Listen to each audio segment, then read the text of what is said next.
What do the words ultimate reality mean? We keep on hearing about ultimate reality. So what is it? Aren't the words ultimate reality somewhat poetic and highfalutin? What do they mean? Just a word of warning here. Some readers may be disappointed by this piece because the title may be somewhat misleading. Rather than the following being my own personal position on the nature of ultimate reality, or even a piece, which argues that such a thing can't be discovered, it's actually about a particular philosopher's stance. That philosopher is Professor Peter van Inwagen. The words ultimate reality aren't often used by professional philosophers. On the other hand, they are often used by well-known writers of spiritual bestsellers and by popular science writers. Van Inwagen himself is keen on the words ultimate reality, or more correctly, he's keen to tell us that there is such a thing as ultimate reality. This immediately raises the question as to whether Van Inwagen makes a distinction between mere reality and ultimate reality. If there is such a distinction, then is ultimate reality something over and above, something more than basic reality? But firstly, here are a few biographical words on Peter van Inwagen himself. Van Inwagen is an American philosopher and John Cardinal O'Hara Professor of Philosophy at the University of Notre Dame. He was also the president of the Society of Christian Philosophers from 2010 to 2013. Van Inwagen has also been a major player in the debate about free will. Indeed, he introduced the term incompatibilism to stress the position that free will is not compatible with determinism. Van Inwagen has also taken part in the afterlife debate. He wrote a piece called I Look for the Resurrection of the Dead and the Life of the World to Come, Ultimate Reality, Context-Independent Reality. If Peter van Inwagen himself hasn't got access to ultimate reality, I'll be using Platonic capitals from now on because they seem very apt. Then who has? God. Indeed, even if we assume that God exists, then we'd still have the problem of explaining how. He communicates his own view of reality to mere mortal human beings like Peter van Inwagen. This is similar to the truths, mathematical and otherwise, which exist or have being in the Platonic realm.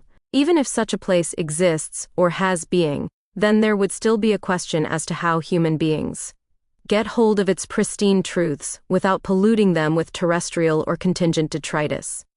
That is, even if God's view or the Platonic realm exist, we fallible human beings may still not have even the slightest access to such things.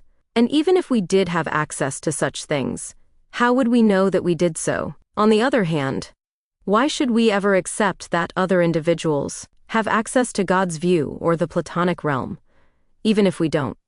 One may ask if Van Inwagen himself has tapped into God's view of reality. I'm attempting not to be too ironic here. Van Inwagen would, I presume, deny that. However, he would still say that such a view of reality is at least possible.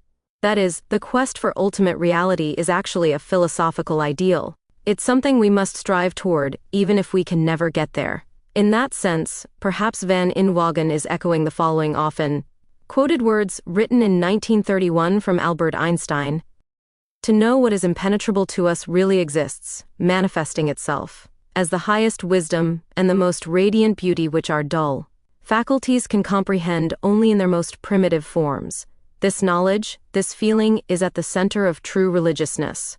Like the words ultimate reality themselves, the passage can of course be taken as some kind of purely poetic expression, not as philosophy and certainly not as science. So if Van Inwagen accepts that the phrase ultimate reality is a poeticism, then that's fine, and we can move on from there. In other words, acknowledging the aesthetic or emotional power of the phrase ultimate reality doesn't automatically mean that it should be rejected as having no philosophical content whatsoever. Nonetheless, it's still helpful to lay one's cards on the table about its poetic nature. In any case, Van Inwagen also uses the term context-independent reality as a virtual synonym for ultimate reality. Here again, we'd need to know what alternatively put reality without any context or reality which has no context actually means. It's hard to imagine, or even conceive, what a context-independent reality could even be, never mind what it would, as it were, look like.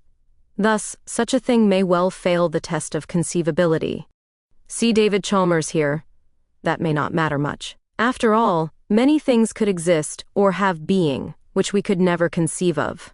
Say, in the manner argued by the philosopher Colin M.C. Ginn in his Philosophy of Mind. Also see here. Nonetheless, we may still have grounds for being skeptical about the reality of a context-independent reality or ultimate reality. More prosaically or pragmatically, what point does the idea of or the thing ultimate reality serve? Where does it take us? Whichever attitude one has, the words context-independent reality themselves almost read like Spinoza's subspecie aeternitatis, or Thomas Nagel's view from nowhere. Appearances. So what does Peter van Inwagen take ultimate reality or ultimate reality to be? He believes ultimate reality is what, to use his own words, lies behind all appearances. For a start, Inwagen obviously believes that appearances aren't everything. That rules out idealism. However, even if there is something or some things behind appearances, then does that also mean that appearances aren't part of reality? So why aren't appearances part of reality? That is, if appearances aren't part of reality, then what are they part of? They surely aren't unreal, and appearances aren't abstract either. Thus, even if appearances do lie in front of ultimate reality, then that means that they must still be something. Appearances are still, well, real. And if appearances are real, then they must be part of reality. But are appearances part of ultimate reality? Van Inwagen clearly believes not. Why is that? I quoted Van Inwagen's word behind that is as in lies behind all appearances a moment ago. Is that word a metaphor? I can't see how it can be anything else but a metaphor. This may seem facetious. However, if ultimate reality lies behind all appearances, then it could, at least in principle, or if we take the word literally, lie on top or below appearances too. After all, the word behind is usually, though not always, used as a spatial term. Sure, we also have phrases such as, what's behind your actions, in which the use of the word behind hasn't a literal spatial meaning. However, in Van Inwagen's case, the word behind most certainly does seem to be used in its spatial sense. So, again, what is it for ultimate reality to lie behind all appearances? Objective truth and real metaphysics. Van Inwagen ties what he calls objective truth to ultimate reality. That is, objective truths are truths about ultimate reality. To use Van Inwagen's own words, Tahoe's statements would be objectively true that correctly described the ultimate or context-independent reality. So perhaps the words of the English mathematical physicist and mathematician Roger Penrose will help us here, because he too uses the words objective, dependent, and he also hints at ultimate reality. Penrose writes, Platonic existence, as I see it, refers to the existence of an objective external standard that is not dependent upon our individual opinions nor upon our particular culture. Thus, we must conclude that subjective or non-objective truths mustn't be about ultimate reality. However, surely that must also mean that they aren't truths at all. In addition, if subjective or non-objective truths are not about reality, then what are they about? Alongside Van Inwagen's commitment to ultimate reality is his parallel belief that metaphysics is the attempt to discover the nature of ultimate reality. At least Van Inwagen uses the word attempt in the statement above. This must mean that Van Inwagen acknowledges that metaphysical realists may not take us all the way to ultimate reality. However, at least that's their overall aim. Whichever way, it's only metaphysics itself that can take us to this destination. According to Van Inwagen, anti-realism, on the other hand, is a denial of this possibility. Indeed, Van Inwagen doesn't even exclude idealism from this metaphysical attempt to discover ultimate reality. It's just that the lowercase reality which idealists attempt to discover is, to simplify and generalize, what's contained in the heads of either individual human beings or the collective heads of human beings. So even though Van Inwagen rejects idealism and embraces metaphysical realism, he still deigns to see idealism as at least an attempt to discover ultimate reality. Anti-realism, on the other hand, as already stated, is not a metaphysic at all because Van Inwagen believes that. It rejects both the possibility of metaphysics and therefore the possibility of discovering ultimate reality. Conclusion. One may also ask exactly how we can discover the nature of ultimate reality. What philosophical or otherwise tools must we use to do so? It's not enough to say that we must or can do so through metaphysics, And neither is it enough simply to say that metaphysical realism is the best shot at discovering ultimate reality.